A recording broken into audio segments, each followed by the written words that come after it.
This talk is about mobile device security in the enterprise. How does mobile security impact our corporations? How does it impact the data that we're trying to protect? How does it impact resources that we're trying to keep from unauthorized access? So the first thing I wanted to cover is the fact that the information we'll be discussing in this talk are going to be the type of information can be used for good and bad, right? So it's important to have that in the back of our mind, be aware of this, and treat this information accordingly. And that way you're warned, and that way if you use this information for unauthorized access, you can bear some consequences, but it's not on us. Okay, so a little bit about me. I've been in security for quite some time, about 15 years in IT security.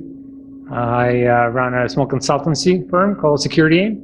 We do penetration testing, a lot of security work in mobile, web, network, enterprise, and so forth. I'm a community instructor for SANS. Anybody heard of SANS Institute? Yeah, it's a great resource for learning security content. I also run local Wpa chapter here in Salt Lake, a WASP Open Web Application Security Project. Anybody heard of a WASP? Yeah. If you ever do a lot of work in web or mobile security, WASP is a great resource. WASP.org has a lot of information. We have regular monthly meetings. So we organized a group called utasec.org. You might want to consider attending some of the meetings as well. We'll have monthly meetings for that. Okay, so a little bit about me. Now, as far as the audience here, who is responsible with security in their company? Security, okay. Who is more of a auditing role, okay. And just general user of mobile. It doesn't fall out in the other groups. Okay, cool. So I'll try to customize the presentation to all the different groups that are involved, that are here. And as far as the reason for this talk, the reason for this content. So mobile devices are in the corporations. It's part of our lives. And what kind of impact do they have on the corporate security controls? And what kind of impact do they have on the information that is being sent to those mobile devices and the security of that information? All right, so today we'll just talk a little bit about why, questions why this is a concern, why we should be spending our time and resources on this, because times and resources are limited, right? So we want to make sure that we identify the risk and prioritize it and determine, is this worthwhile doing something about it? Does it have any kind of risk, impact that is worthwhile for our organization to make some changes in the way that we are operating? We'll talk about Exchange Activesync, which is, as I'm performing a lot of this vulnerability assessment penetration tests, find that Activesync is the most common way that corporate mobile devices are, or BYD type devices are accessing your mail infrastructure to get email messages. And we'll talk a little bit about the MDM, Mobile Device Management Solutions, what kind of role they play in the whole in the whole scheme of things. And we'll talk about the main platforms that we're dealing with today in mobile, which is iOS and Android, kind of compare the two. We'll discuss a free tool that companies can use to perform what you would have as social engineering, phishing type of exercises to identify how the users are treating the attacks that are coming in to them through their mobile devices. And we'll talk a little bit about compromise of jailed iPhone and kind of show some of the risks and some of the attack vectors for jailed iPhone. People familiar with jailed or jailbroken iPhone, right? So this is not going to be jailbroken iPhone. It's going to be jailed, your typical iPhone that you get from a vendor or from Apple. And then we'll talk about some of the wireless security issues that we see as we allow mobile devices connect to corporate Wi-Fi networks. We'll have a live demo. If you know, the demo gods are smiling upon us, we'll have a live demo to demonstrate how this risk can be exploited. And then we'll kind of wrap up a little bit with comparison with Android phones and how do they stack up on in the scheme of things. And we'll wrap things up. That's kind of the agenda. That's what we're going to cover today. So first things first, in the enterprise, the most common way of mobile devices being introduced in the enterprise is for your workforce to be able to access email. There's obvious productivity benefits to the fact that you can have your users be reachable via email pretty much as long as they have their phones next to them, right? Which some people could be quite extended number of hours. It's not just 8 to 5 anymore. And it's challenging, if not impossible, in my experience, to keep your critical corporate data out of email. Email is the most common way that we communicate in business. We can have, you know, we need to have security and technical controls in place to prevent sensitive data and data that should be treated accordingly out of email, but the chances are that it might leak. So that's why when we consider email, we consider it critical function within the organization and critical function from the risk standpoint as well, just because of the data that is going through through the email channels. Okay, now what are the shifts that we see in the way that this data is accessed? You'll notice here is a little bit of a kind of diagram from Mobile Link. And this data kind of shows that 60% of all email in the US is now opened on smartphones or tablets, right? So the number is growing. So that's why when we're thinking about the data that's going through email, we need to be considerate of the fact that a lot of the data will end up on the mobile devices. And what kind of controls do those mobile devices have in order to prevent unauthorized access to their data?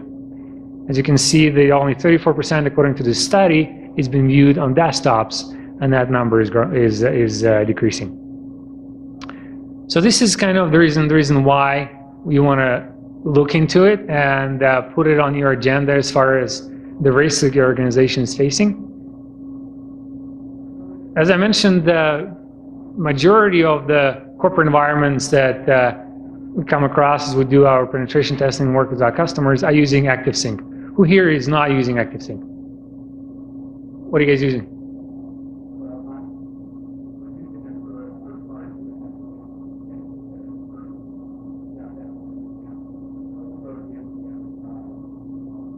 Okay, but the underlying component for MDM to communicate with Exchange server is still Activesync, right?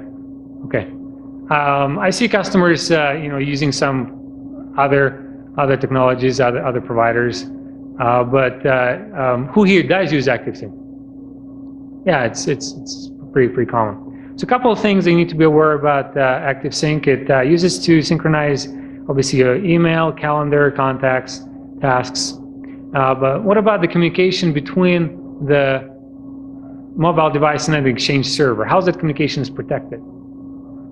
Okay. Does anybody have any thoughts on that? How's communication between your mobile device and the SSL, right? So that's the default answer to everything, right? SSL is how we're protecting data. And limitations of SSL TLS is obviously what? It only protects data in transit, right? So that only protects data as it travels between one endpoint to another. As far as protection on the endpoints, what kind of protection does SSL or TLS offers on the endpoints? No, right? There's no protection on the endpoints. The SSL or TLS is transport layer security, and that only takes care of the transport in the middle. Now, are there ways around that protection? Somebody says we're using TLS SSL. Does that prevent somebody from getting in the middle of that communication? Not necessarily, right? There is, obviously we have controls in place. We have certain components of TLS SSL that are providing that integrity, confidentiality, and authenticity, right? But with lack of something called certificate pinning, I don't know if anybody has dealt with certificate pinning a little bit. So with a certificate pinning, you're actually configuring your application to only communicate with the backend server using the certificate that is presented and that is specifically issued and configured by either your internal CA or your third-party CA that you purchased. But it's not just going to use any certificate from the trust store. It's going to use the particular certificate that you hard-coded into the application, hard-coded into your into the client or the component of the application that is communicating with the backend server. Now we'll cover a little bit about TLS and SSL in a minute. But as far as SSL and TLS, people are comfortable with. So what's the difference in SSL and TLS? Newer, better, right? So what is the most current version of TLS? 1.2, right? So we want to use the latest and greatest because this is underlying fundamental security control for a lot of communication, for a lot of our security on the web, online is kind of anchored upon this concept of transit security. So that's under a lot of scrutiny. So it's constantly being analyzed, issues being uncovered. So earlier versions obviously didn't quite stack up, and that's why they've been replaced by the early versions. SSL got the name was kind of stuck in some copyright issues. So TLS is kind of the new version and the new standard. All right, and as far as Activesync, how does it authenticate users without TLS, without that transport layer security? How does it protect the username and password? Very familiar with that? It's also on the slides. Using basic authentication, right? How does basic authentication protect credentials? Basic authentication has been on the web for a long time. It's one of the authentication methods that you can use to authenticate between the client and the server. And the username and password is is it encrypted? No, it's not encrypted. What kind of encoding is being used? Base64 encoding, right? Is that very difficult to decode? No, it's pretty simple to decode. So something we need to keep in mind that Activesync 2012, we're still using basic authentication for protection of username and password. Now that's a TLS and SSL is on top of that, right? Since it's in transit. But on the client side, and if you get into the middle of that TLS SSL communication, which is possible, right? If you get in the middle of that TLS and SSL communication, then you can actually see the credentials base64 encoded and you code them easily. So how do we solve these concerns that we have? Mobile device management is a obvious candidate for having some kind of visibility, some kind of control, and a lot of corporations are implementing those. There might be some in the audience that have an Mdm solution, and the main concept behind Mdm is that ability to manage devices. Just like with our endpoints of desktops, workstations, we're using what? What do we use to manage security configuration on our endpoints in the enterprise? Active Directory. So we use Active Directory to manage devices, endpoints on our corporate environments. Mdm is component that is trying to achieve that same capability for the mobile devices. And you can remotely enforce security settings and configure your devices accordingly to achieve some kind of consistency, to achieve some kind of control. So that becomes an attractive target as well, right? Any areas of use for Mdm? Registration process, right? Go ahead.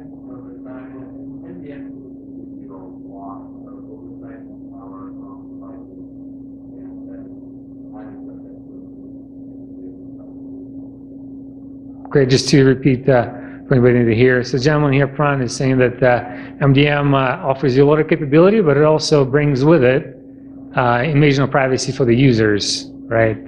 Because it has quite a bit of capability into a mobile device. Potentially could be BYD, bring your own device, and the users aware what kind of information you can see on their phone. Is there private data? For example, you can see apps that are installed in their phone. Is that invasion of privacy? The fact that your corporate officers can see the applications you install on your phone? It's kind of area of discussion, obviously. And as far as registration is concerned, also what you'll find is, how do you know that you're registering with the correct Mdm solution? All right, that process a lot of times is not quite bulletproof. As a result, that process can become an abuse. And then we'll talk about how, for example, in iOS environment, the configuration profiles that are used by Mdm solutions can be used for malicious purposes as well, right? So we'll discuss some of the areas there. All right, as far as the two most common platforms we deal with, iOS versus Android, Apple App Store versus Google Play, right? You might have seen some studies about which one has more malware on the platform, which one doesn't. There's been proof of concept of getting malware on each platform and see how it stacks up. And the important concept that I wanted to highlight here is that for Android devices, they've been open platform. There's a lot of capabilities that offers a lot of functionality that you can take advantage of. At the same time, the way that the mobile applications are handled by the platform and the whole OEM manufacturer and Google Play Store, the whole relationship opens it up to obvious attack vectors because there's so many moving targets. Whereas with Apple, right, you got one manufacturer, same organization handles App Store. That gives it definite benefits. All right, so let's talk about. So this is just briefly, if you're ever wanted to kind of automate this process of trying to do social engineering or phishing exercises against mobile device and environment. There's a tool out there you can find on our website that uses Google Voice API to send out text messages to your users to see how they handle. Do they install profiles on their iPhones? Do they install applications on their Android devices that could be malicious? So it kind of takes a list of your email address in your corporate environment. You can use that as targets and send out text messages and see how they handle the phishing attack. All right, this is a command line interface. It's written in Ruby, and you can learn a little bit more about it. Okay, so let's do a quick demonstration here of compromising an Android jailed iPhone.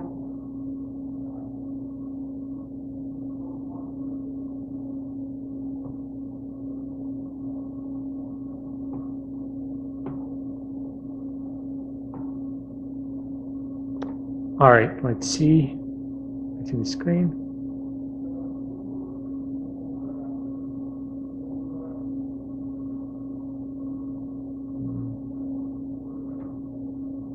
Actually, let me just change my settings.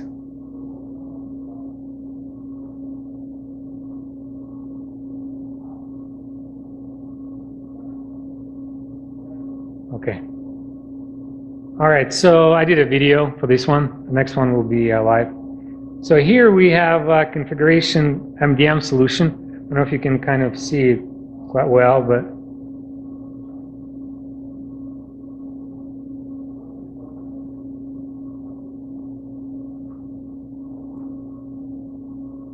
it's kind of hard to see.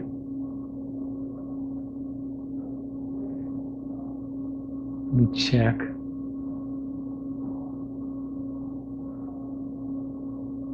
For some reason it's not displaying it quite nicely. with my retina display here. Unfortunately, we don't have time to troubleshoot that. On my my laptop, resolution is quite better, but I'm going to try to zoom in. So this is Mdm Solution, right? Anybody used Mdm iPhone configuration manager tool? No? Okay. So it's a free tool that you can get from Apple. What it does is you can configure your configuration profile on the mobile device. In this case, what we're doing is we're configuring the Wi-Fi network for that configuration profile, and then we're sending out email. All right, let me just backtrack a little bit.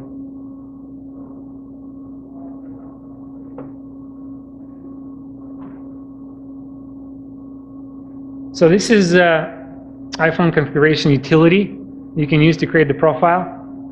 What it's doing here, sorry, it's kind of, I'm not sure why resolution is not very clear on the screen, but we're configuring Wi-Fi network. So we're saying for this configuration profile, we want the phone that installs this profile to automatically connect to this wireless network. You can put a passcode on there. You can put certificates, right? So what it does is if somebody installs this configuration profile on their mobile device, that will push that certificate to the trust store on the device, which means that any communication from that access point will be trusted by the endpoint, right? So we configure that profile, and then using this SC SMS or tool, we're going to send that link to that configuration profile to our target users. So here we have a target of victims, and we're going to provide the the email, the domain name of where that configuration profile is being stored. Then we put in our configuration, our credentials for username and password for Gmail, so that can use Google Voice. That sends an SMS to the target, and here's the target on the right-hand side. You can see the screen, and the target gets a text message, right? The text message says, "This device is not in compliance with the corporate policy to prevent remote wipe of this device. Install this profile," right? How many of our users would have clicked on that link if it said that the device is going to be wiped? Because text messages are a lot of times used for this. So here we're installing that profile. It tells you you're going to add a certificate to your trust store. In this case, the certificate is by Portswigger, which is Burp, one of the tools that you use for penetration testing. And it tells you, hey, it also makes your device to be configured to connect to wireless access point. So now we install that device, and we click the yes, yes through all those. And now we're going to use our device to connect to send an email, actually. So in this case, we're going to send an email, and this is where I might have to zoom in so you can see.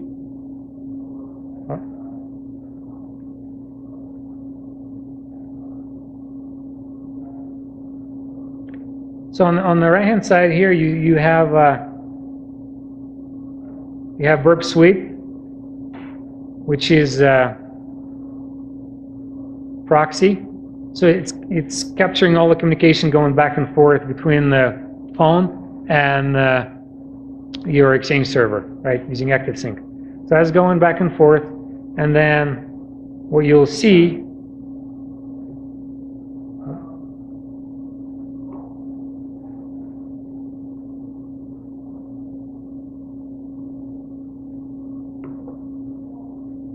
is one of the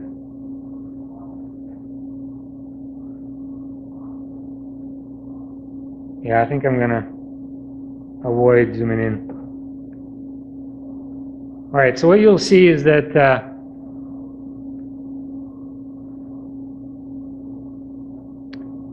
so we can see the user is entering an email. So he's saying, because this is a secure email, I'm sending a secret message.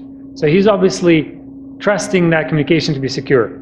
Sends out the email, and that email is intercepted here. Well, you can't, it's really hard to see, but what's in here is that secret message, right? Because we're in the middle of that communication because the user installed the profile that contain the certificate issued by Burp Suite, and now Burp Suite can see that communication. Instead of that message, what we're going to do, we're going to change that message to something else. And here the message comes into the user saying, I'm firing everyone in the company. So this is just to demonstrate the user installed the configuration profile with the certificate that was configured by a Burp Suite SCA, and that certificate allowed the Burp Suite, which could be a third party somewhere on the internet, or somebody that manages that access point that communication is going through, to view that the TLS-SSL certificate, the TLS-SSL traffic. As they see that traffic going through, they can modify it and change the message to something else. Now, in addition to that, we're going to look at username and password is base64 encoded, and if you take it back to the burp and you look at it, this string out here is strong password exclamation point. Again, sorry for bad resolution on this video, but on my laptop it looks good. It's just the projector for some reason displaying it not as well. Okay, any questions about that process, that flow, attack? Makes sense? Okay, so what's some of the takeaways from that? Let me go back to the presentation. I'm sorry, go ahead. Is awareness, right? Actually having users not being able to install configuration profiles that are not trusted. Can you lock that down? That's where Mdm Solution comes in, right? Your high-end Mdm solutions should offer a capability to prevent users from installing, self-signed certificates, for example. So there is some area that you can achieve control, but it's definitely a big concern right now because it hasn't been addressed too well. All right, now let's shift a little bit from the email to actually connecting to corporate Wi-Fi, right? So most organizations that we deal with will, if they have a corporate Wi-Fi, and majority of companies will, who here does not have a corporate Wi-Fi at the company? Everybody has some kind of corporate Wi-Fi to be able to have mobile devices, laptops to connect to the corporate environment without being plugged into the wire. So WPA Enterprise is the most common method that we see that being done. Now there's three components WPA Enterprise, right? You have the supplicant, which is the mobile device itself. Then we have authenticator, which is the access point. Then you have a radius server, which actually does the authentication, right? Integrates with the Active Directory. And a lot of times that's where you'll find that authentication for the wireless corporate network will be the same as your Active Directory username and password, right? Because they integrate together. The most common protected EAP that we see is PEEP, which does offer that TLS tunnel and MSCHF-v2 inner authentication. But MSCHF-v2 has been some scrutiny on that protocol and or that method of authentication, and I definitely discovered that it's very easily breakable, right? So that's what we're going to demonstrate in our demo today. All right, now some of the issues with this setup that we have. Number one, it's actually failure to properly authenticate the authentication server. Now, what's the authentication server in this case? From the previous slide, radius. Here, okay. So the concern here is that your clients may be tricked into connecting to access points that are actually not the legitimate access points, right? So somebody else sets up an access point that looks just like your access point, with the exception of the certificates will not match. But what you'll find is users really hard for users to tell whether that certificate is signed by the correct certificate authority just by looking at it, right? Unless you have some kind of way of pre-configure the devices with those certificates already pre-installed on the devices. All right, so and as a result, the side effect of that is that the imposter, your fake access point will gather the credentials that are sent by the tricked victim, tricked client. And if you have it already set up, and your iOS device or your Android device will automatically provide those credentials, and it will automatically provide the username and password to the access point that is set up. So that's obviously some design issues as far as how this was configured, how this was set up, and we're kind of learning from the browsers, right? We are providing a lot of information to the browsers to help them recognize when the certificate of the web server we're trying to access is not properly done. So let's talk a little bit about that. From the client standpoint, what are some of the checks does the browser perform before it lets you connect to TLS over HTTPS to a website?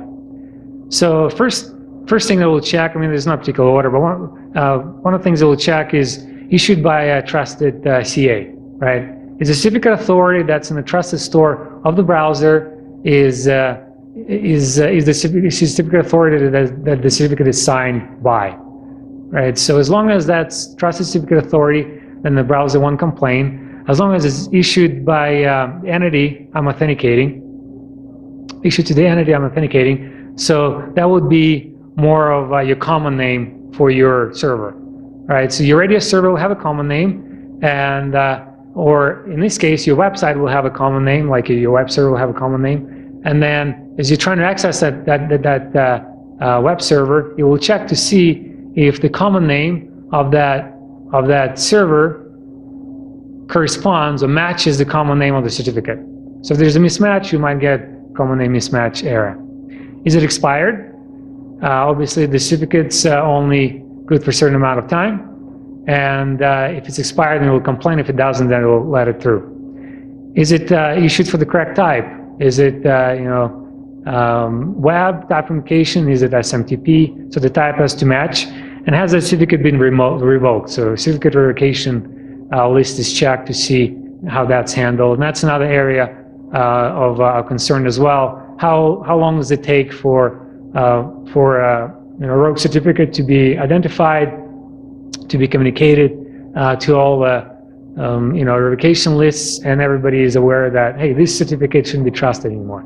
That's another area of concern. So how do we have it configured on our wireless client settings? This is an example of your desktop, laptop configuration settings. Anybody seen this? Anybody configured this? Okay, you might have seen this. So on top there we have the first checkbox. It says validate server certificate. All right, so if you check that, it'll actually do some kind of validation. If that's unchecked, what happens if that's unchecked? What happens for the communication between your client, which is either your phone, your laptop, and your radio server that's authenticating users that are trying to connect using a corporate Wi-Fi? What happens if we don't check that? Let me spoof it. I'm sorry, go ahead.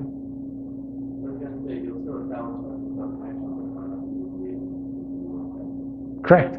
The traffic in transit will be protected. You still have that TLS channel, but there's no authenticity. You have no assurance, no guarantee that you're talking to the right authentication server. There could be a rogue authentication server, and that's what is typically being attacked. Connect to these servers. On the second checkbox there, those are the common names of your radio server. That's where you want to put the radio server that you want the supplicant to check for. And then that list next, that list over here.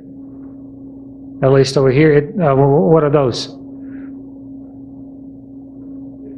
Your trusted certificate authorities. Thank you. So that's your list of trusted certificate authorities. If you select one of these, that will tell the supplicant to check to make sure that the certificate that is issued has been signed by one of those certificate authorities, because that list is trusted. And then you don't prompt the user to authorize to override those settings, right? And then it's obviously here we have MSCHAPP2 that is commonly being used. Enable identity privacy. If you don't want your username to go clear text, and anybody that's sniffing wireless network to get the username that is being used to authenticate to your wireless network, then you might want to enable that. Otherwise, username your domain and username will typically go clear text. Okay. Now here's the same setting for your iPhone configuration utility. This is what you set up. You set it up to have, you know, your wireless network you wanted to connect to. That's your SSID. You wanted to set up the, you know, security type, and this is where you put your certificate, trusted certificates that you want to, you know, kind of hard code into that configuration profile, and the common name of your Radius server going here. So here is kind of comparison between, you know, your endpoints, your laptops and desktops configured properly for the wireless WPA enterprise configurations, and here's an example of iOS wireless client settings as well. Okay, now let's do a quick live demo. So in this case, your iOS device would be downloading configuration profile, just like we showed in the previous demo where it was via text message. In this case, we're going to download it, and it's hosted on a website. If you want to participate, you're welcome to. But I already kind of pre-configured that part of the demo. Okay, so here we have virtual machine.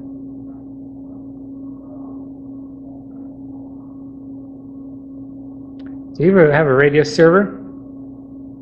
Okay, and that's serving fake access point. Okay, kind of did some test runs already. You can stop that, kick it off again. All right. What it's doing is I have it pre-configured for your corporate wireless is the access point name, and I'm going to kick it off. And if you want to look at the Wi-Fi spectrum here, you'll see a corporate wireless SSID that is broadcasting, right? Okay. Now I didn't do anything. I just pulled up my phone. And because I have my phone configured to connect to corporate wireless, and I didn't set any kind of configuration settings on my phone to say that only user certificates, right? I downloaded the profile, and you can download on your phone as well from that URL. It's www.securityaim.com/cw for corporate Wi-Fi.mobileconfig.com. So I downloaded that configuration profile because in the interest of time, we won't have time to go through all of that. Downloaded that to my phone, and it's already set, right?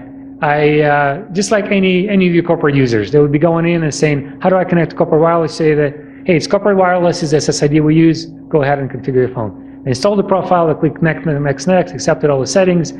Now, because the certificate that I have on here is the certificate that I created, right, for this access point, my phone will automatically submit credentials. So in this case, as you can look here, anybody familiar with this?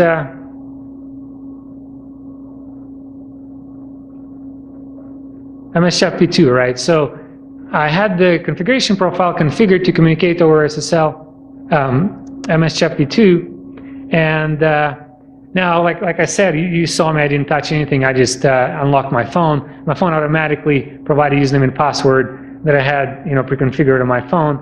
And then now the bad guy has that username and password. For me, I have no idea that anything bad happened, right?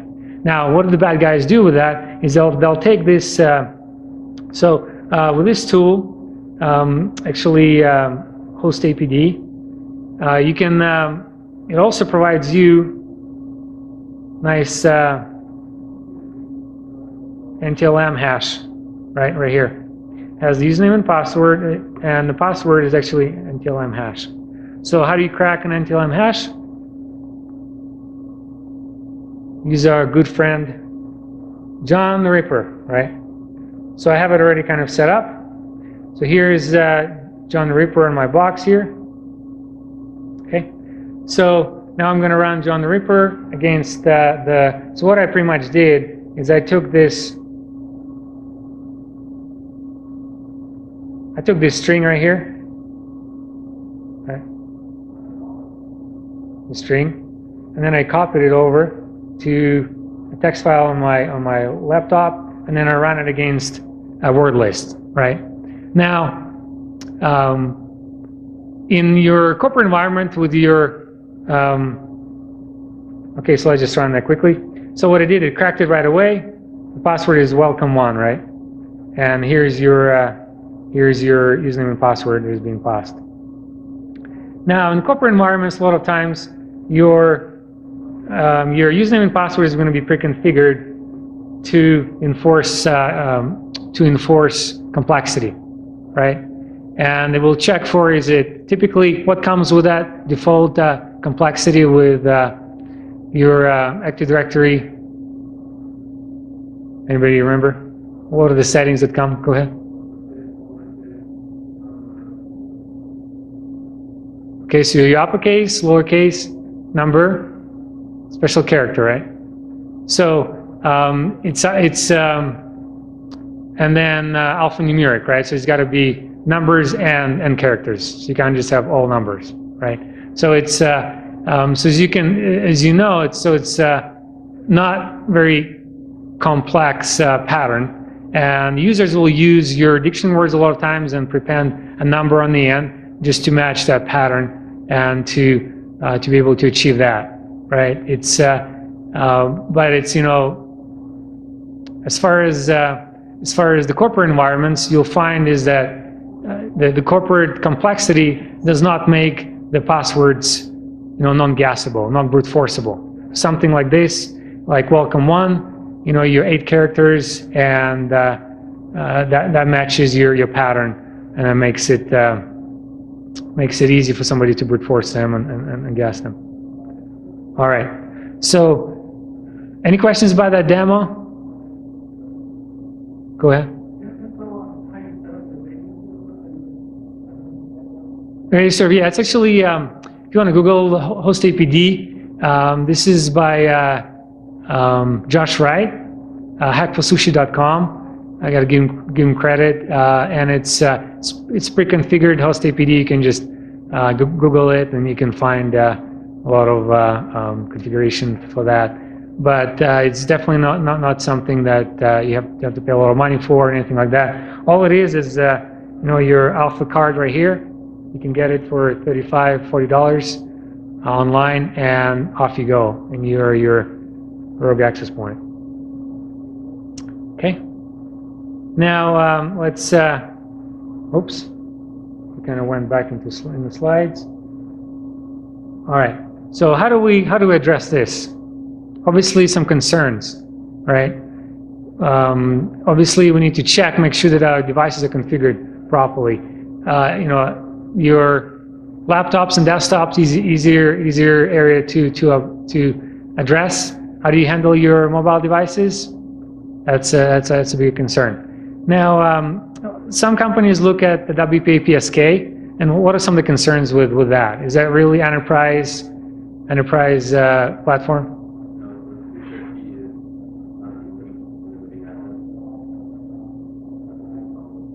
Yeah, exactly. When you have a large corporation or even a small company, one person leaves, you have to rotate that key, right? So the same key shared by everybody. It's not designed for large population, and what you'll find is because the traffic, you know, every user, every secret secret key MPK is shared, so one user can see another user's traffic if they were monitoring wireless network. So the question is, are you comfortable with your employees seeing your, you know, CEO's traffic if they're both connected over Wpa Psk? So that's what makes it a little bit non-enterprise applicable in this case. And then endpoints themselves, the PSK is stored on the devices in clear text, right? So you have your iOS and OS X devices that goes where? In keychain, you jailbreak the device, you get your clear text PSK. Android, Wpa supplicant.config file, we'll have that configured there as well. So the Linux operating systems and Windows, you'll have your wireless network profile in your Windows that will have that there as well. Okay. All right. So we have a few minutes left. Let's do a brief demo on compromising non-rooted Android device.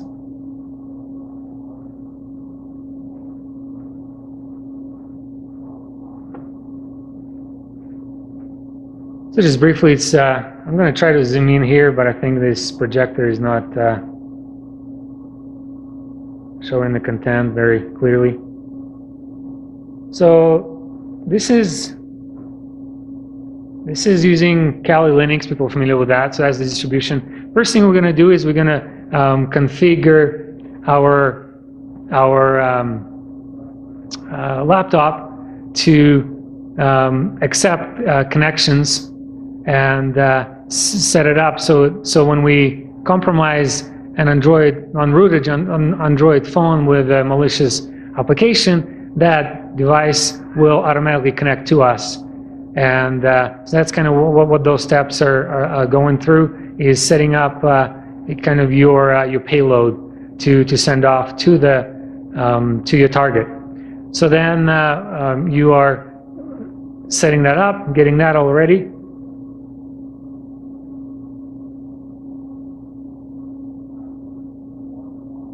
Takes a minute to bring up Metasploit as always.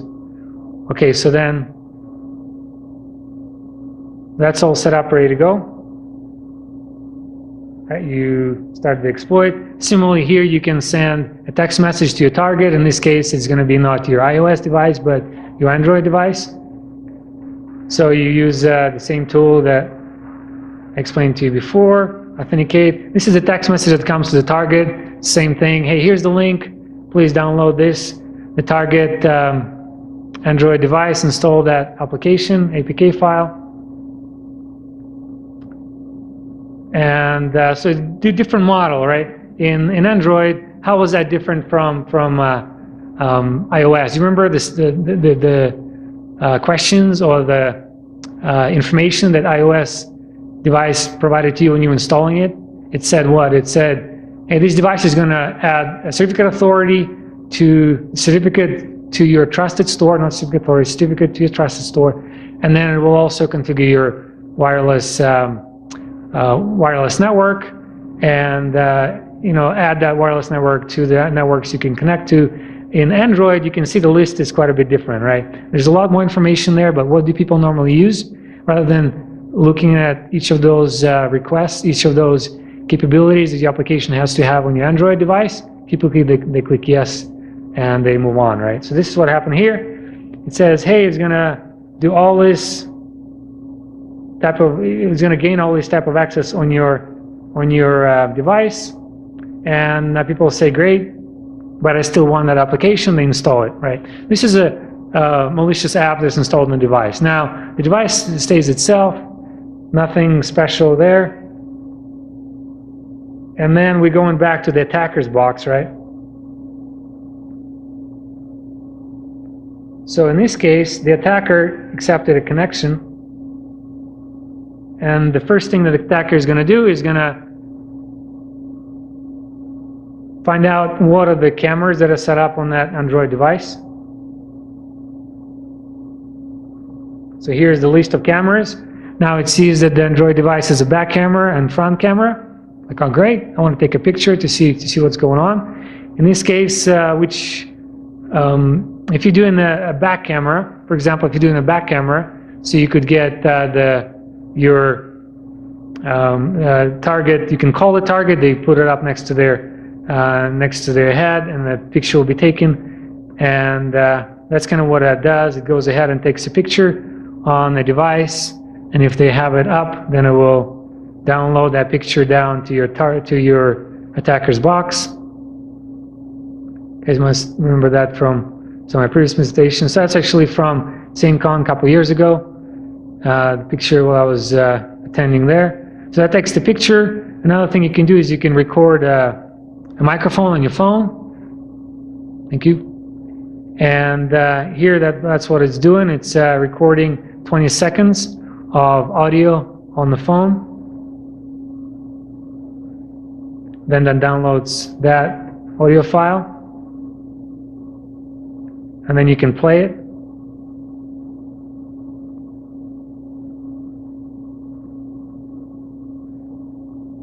Here I'm playing it using VLC. It's a WAV file. You can play it, kind of hear what that person is saying or somebody around them. Very convenient at the board meeting or some kind of an important meeting where a person has a phone in their pocket, right? What else can we do? Well, another thing that we can do is we can get all the files on the SD card, because every mobile application has read rights to the SD card by default. And here we're seeing what else is downloaded there. Now, something you have to remember is when you're on your Android phone and you open a file and you view that file, where does it actually get downloaded? Anybody know? It actually goes to SD card. So by default, when you open this important document on your phone, it goes to the SD card. If there's another mobile application like this one installed in your phone, and then that mobile application will have access to that SD card as well. And in this case, we're downloading the file we want. The one we want is top secret report right here. Downloading that file. Then we can open it and see the content.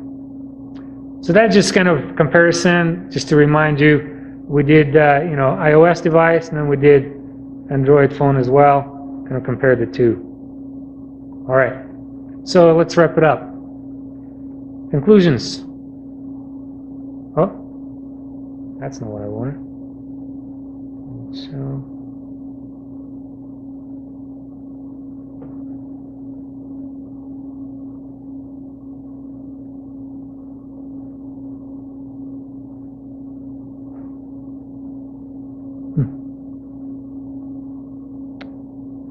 Not sure what's going on here. All right, let me see if I can. All right, so you can't quite read it.